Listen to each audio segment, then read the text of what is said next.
Вітаю, мене звати Марко, я інженер сервісного центру Quadro.ua. Сьогодні ми з вами розглянемо таке питання, як заміна пропелерів на квадрокоптерах серії Mavic Mini, а саме на Mini 2. Він у нас трохи постраждав, у нього пошкодило пропелери після невдачного зльоту із трави, тому, власне, пропелери необхідно замінити.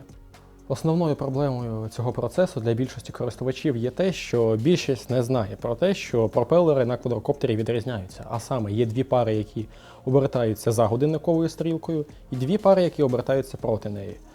Кожна із цих пар, як на променях, так і на самих пропелерах, помічена власне міткою. Тобто у вас є дві пари із міткою на пропелері і на промені. Раз і два, діагонально. І дві пари без мітки як на пропелерах, так і на промені. Власне, їх і ми будемо міняти. Ми маємо абсолютно новий комплект. Тобто навіть видно, що вони обертаються в дві різні сторони тут. 4 пропелери проти годинникової стрілки і 4 за годинниковою стрілкою. Для заміни нам необхідна звичайна викрутка профілю Phillips або ж звичайна хрестова, якщо вам так зручніше. Власне, викручуємо пропелери.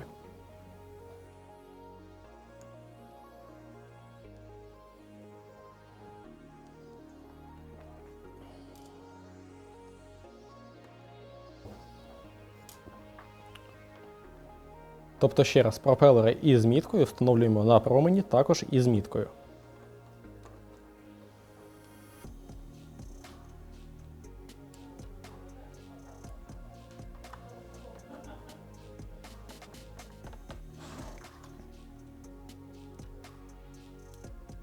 І пропелер без мітки ми ставимо також на промінь без мітки.